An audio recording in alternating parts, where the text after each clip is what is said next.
El mercado está bajo presión, y no es una presión visible a simple vista. Mientras el precio de la plata retrocede con fuerza y arrastra consigo la confianza del inversor minorista, hay flujos silenciosos que no están saliendo, están reacomodándose. En este momento, alguien está entrando a una tienda física a vender metal, liquidando posiciones tras una caída agresiva, convencido de que está evitando pérdidas mayores. Pero esa acción individual forma parte de algo más amplio, una transferencia de activos en medio de un sistema monetario que se está tensando. En los últimos 3 meses, la plata ha experimentado una corrección violenta. No se trata solo de una caída técnica, sino de un evento que refleja descompresión de expectativas. Desde niveles que rondaban máximos recientes, el metal sufrió una caída abrupta en un solo día, superior al 25%.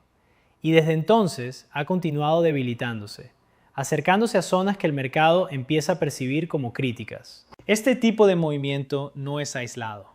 Es una señal de que la liquidez que antes sostenía los precios está siendo retirada o reasignada. Pero aquí es donde el análisis superficial falla, porque el precio no cuenta toda la historia. El inversor promedio observa la gráfica, ve una caída del 30% más y asume que el activo ha perdido valor intrínseco. Sin embargo, en mercados de commodities monetarios como la plata, el precio es una función de múltiples capas: liquidez global, tasas reales, fortaleza del dólar, expectativas inflacionarias y, sobre todo, confianza en el sistema fiduciario. La pregunta clave no es por qué está cayendo la plata. La pregunta estructural es, ¿qué está absorbiendo esa liquidez que sale del metal?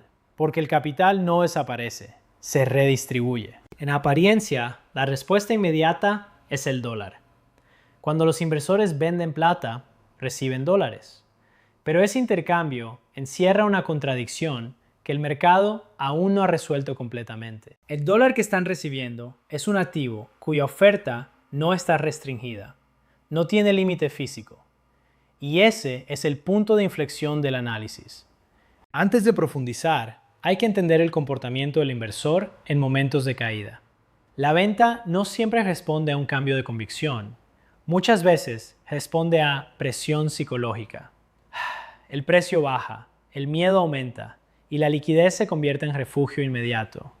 Pero ese refugio puede ser temporalmente seguro y estructuralmente débil. Si retrocedemos y analizamos el sistema en su conjunto, encontramos el verdadero motor de esta situación: la expansión monetaria sostenida durante décadas.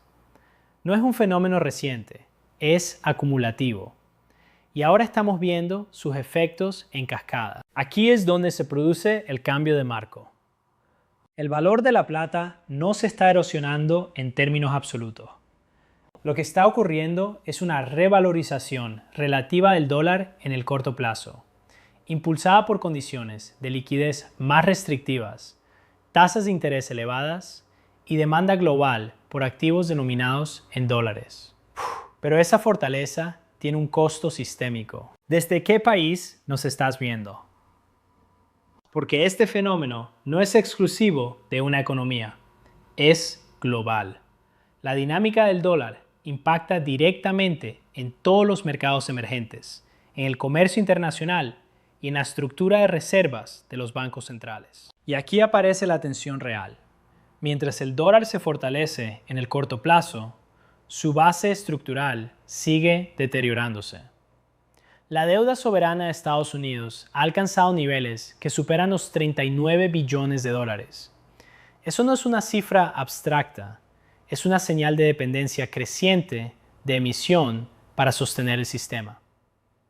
Cada vez que el gobierno enfrenta una presión fiscal, la solución recurrente ha sido expandir la base monetaria. No necesariamente mediante impresión física, sino a través de mecanismos de deuda, estímulos, rescates y políticas de liquidez. Esto diluye el valor del dólar a largo plazo, aunque en el corto plazo pueda parecer fuerte frente a otros activos. Este es el punto que el inversor minorista suele ignorar cuando vende plata en momentos de caída. Está intercambiando un activo tangible con oferta limitada por un activo cuya oferta es expansiva por diseño. La historia económica ofrece ejemplos extremos de esta dinámica. El caso de Zimbabue no es relevante por su magnitud, sino por su mecanismo. Cuando un sistema monetario pierde disciplina en la emisión, el resultado inevitable es la pérdida de poder adquisitivo. No ocurre de la noche a la mañana en economías desarrolladas, pero el proceso es el mismo, solo más lento. Ahora bien, el mercado no es ingenuo. Los grandes actores institucionales entienden esta dinámica. Y aquí es donde los flujos se vuelven interesantes. Mientras el inversor minorista vende en pánico, los institucionales tienden a evaluar valor relativo. No necesariamente compran de inmediato, pero tampoco liquidan sin considerar el contexto macro. Además, los bancos centrales están jugando un rol dual. Por un lado, mantienen políticas restrictivas para controlar la inflación. Por otro, necesitan sostener la estabilidad financiera. Esa contradicción genera volatilidad en activos como la plata, que históricamente han funcionado como cobertura frente a la depreciación monetaria. El mercado de metales preciosos también enfrenta presiones desde el lado de la demanda industrial. La plata no es solo un activo monetario, también es un insumo clave en tecnologías como paneles solares, electrónica y transición energética. Esto introduce una capa adicional de complejidad. La demanda física puede sostener el precio, incluso cuando el sentimiento financiero es negativo. Pero esa demanda no es suficiente para contrarrestar flujos de liquidez masivos en el corto plazo. Cuando los fondos reducen exposición, el impacto es inmediato. Y eso es lo que estamos observando. Ahora, la pregunta crítica es, ¿qué ocurre a partir de aquí? Escenario 1. El dólar mantiene su fortaleza en el corto plazo debido a tasas elevadas y demanda global. En este caso, la plata podría seguir bajo presión, probando niveles inferiores, no por debilidad intrínseca, sino por condiciones de liquidez. Escenario 2. Los datos económicos comienzan a deteriorarse, obligando a la Reserva Federal a relajar su postura. Esto implicaría reducción de tasas o al menos una pausa prolongada. En ese entorno, el dólar pierde impulso y los metales preciosos tienden a recuperar atractivo. Escenario 3. Se produce un evento de estrés financiero, ya sea en deuda soberana, sistema bancario o mercados emergentes. En ese caso, la respuesta probablemente sería expansión de liquidez. Y ahí es donde activos como la plata pueden reaccionar de forma explosiva. Pero ninguno de estos escenarios ocurre en aislamiento. Están interconectados. Las decisiones de política monetaria afectan los flujos de capital, que a su vez impactan los precios de los activos, lo que influye en el comportamiento del inversor. Y en el centro de todo está la confianza.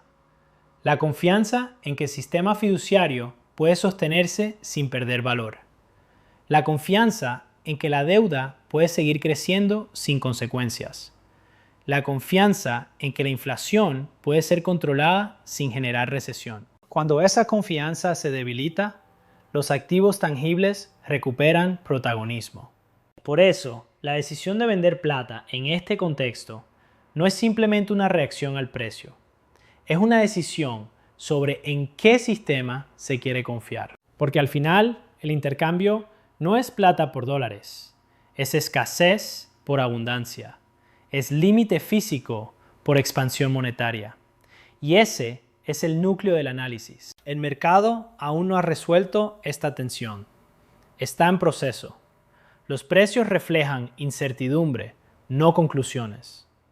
Lo que viene dependerá de cómo evolucione la relación entre liquidez, inflación y política monetaria.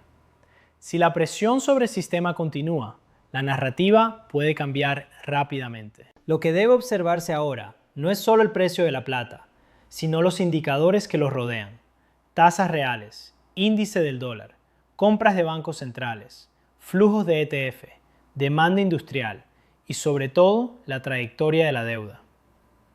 porque ahí es donde se está definiendo el siguiente movimiento estructural.